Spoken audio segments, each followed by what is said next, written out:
Shalom, shalom, querido filho, querida filha da Igreja Apostólica Deus é Bom, amigo, amiga, você que é ouvinte, você que assiste os nossos cultos no Instagram, aqui no YouTube, muito bom dia. Estamos no quinto dia da nossa querida e gostosa e poderosa Festa dos Tabernáculos, e eu queria aqui trazer uma reflexão daquilo que o apóstolo Rui, na segunda porção das palavras que nós recebemos, falou. Ele disse o seguinte, ele disse que nós somos os tabernáculos, nós somos o tabernáculo, e eu entendo que tabernáculo é o quê? É tenda, tabernáculo é um lugar onde as pessoas vivem, tabernáculo onde se guarda a vida, tabernáculo onde se estabelece relacionamento, né?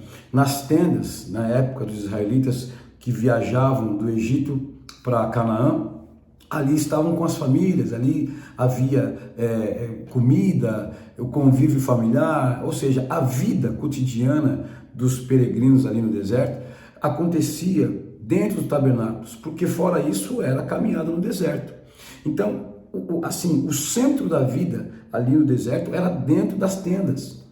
E olha que interessante, e o tabernáculo central, ou seja, a tenda da presença de Deus que ficava no meio do acampamento dos israelitas, é que ditava não só as regras de se nós vamos sair, se não vamos sair, se vamos nos movimentar ou não, mas é ali na tenda da presença de Deus que saía todo o calor à noite para o acampamento, e saía também a nuvem que ficava em cima da tenda, cobria o acampamento, protegendo todo o acampamento. 3 milhões de pessoas mais ou menos, cobria todo o acampamento, protegendo eles do sol. Então, nós entendemos que dentro do tabernáculo, a vida, dentro dessas tendas, a vida.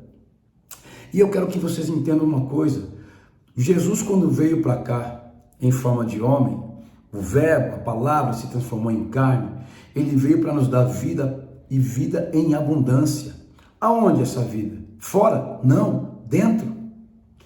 É importante você entender que nós somos a tenda da presença de Deus aqui no mundo dos viventes.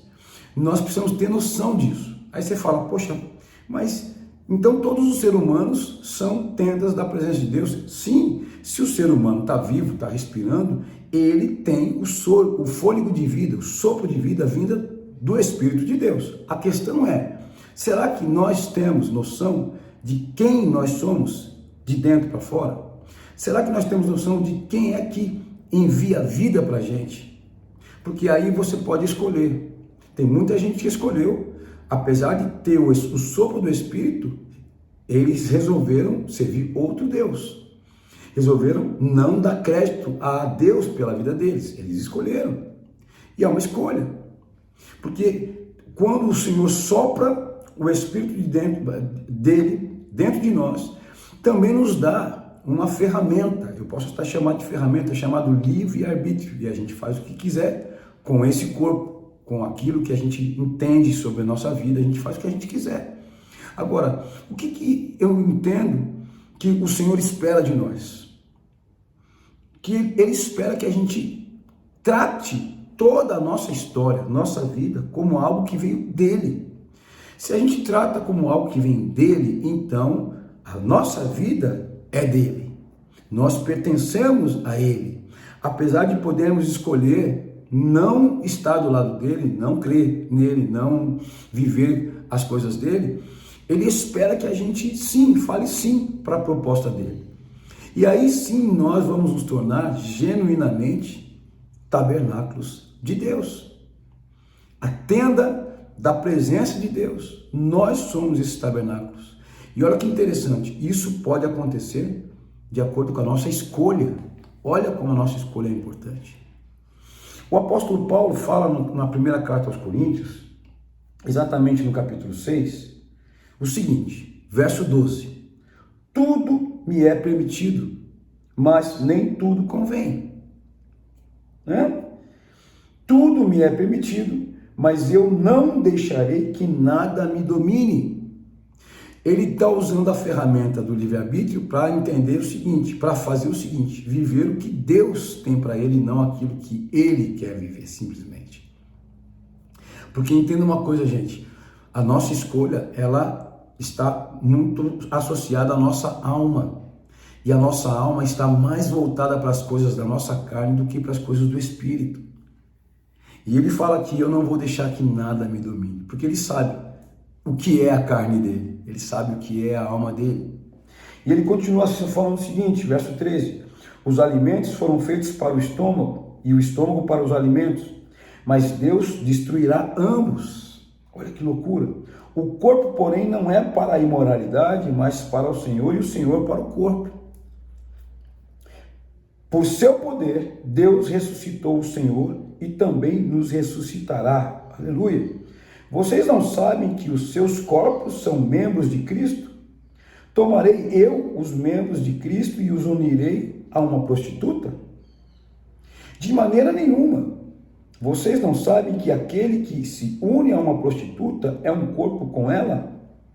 Pois, como está escrito, os dois serão uma só carne. Olha que loucura. Mas aquele que se une ao Senhor é um espírito com ele. E ele fala o seguinte, fujam da imoralidade sexual, todos os outros pecados que alguém comete fora do corpo, os comete. Mas quem peca sexualmente, peca contra o seu próprio corpo. Acaso não sabem que o corpo de vocês é santuário do Espírito Santo que habita em vocês, que lhes foi dado por Deus e que vocês não são de si mesmos? Que coisa legal! Vocês foram comprados por um alto preço, portanto, glorifiquem a Deus com o seu próprio corpo. Eu quero dizer para vocês aqui nesse quinto dia de festa que a prostituição aqui não precisa ser simplesmente sexual. Se você quiser se prostituir, você pode se prostituir através do dinheiro, através do trabalho, através da autoestima, da autocomiseração, através da autossuficiência, né? A questão da autoestima também pode ser uma coisa muito perigosa, porque aí você pode se endeusar, né? E pode colocar tudo sobre a sua própria responsabilidade, no sentido de são seus próprios braços que vão resolver as coisas, são as suas próprias, os seus próprios pensamentos, a sua intelectualidade, né? Nós temos a nossa porção de responsabilidade, sim, nas coisas aqui concernentes às coisas aqui, sim, temos as nossas responsabilidades e precisamos cumpri-las, né? Afinal de contas, eu escolho ser responsável, eu escolho ser uma pessoa correta, direta, direita, clara, né? E a prostituição, ela pode ser uma ferramenta de autodestruição. E quando eu falo prostituição, como eu falei aqui, não precisa ser somente a sexual. Eu posso me prostituir trocando de Deus. O meu Deus pode ser o meu emprego, o meu Deus pode ser o dinheiro que eu tenho, que eu acho que tenho, o meu Deus pode ser o meu próprio corpo, o meu Deus pode ser a minha intelectualidade. Eu posso me prostituir trocando favores, né, com o mundo, né? Eu faço isso para o mundo me paga com coisas. Então, nós temos que estar muito ligados, já que fomos comprados por um alto preço e somos templos do Espírito, somos tendas, somos tabernáculos, precisamos nos atentar a fazer a manutenção desse tabernáculo. E o que é a manutenção desse tabernáculo? Começa nos atendo a ser só do Senhor. Sermos só dele. Vivemos para ele, porque tudo vem dele, tudo é por ele e tudo precisa ir para ele, inclusive a nossa gratidão, adoração, devoção, o nosso amor. Que você seja um tabernáculo, tendo ciência de que você só é um tabernáculo de Deus, porque você foi comprado por um alto preço, preço de cruz. Feliz Festa dos Tabernáculos, que Deus abençoe vocês.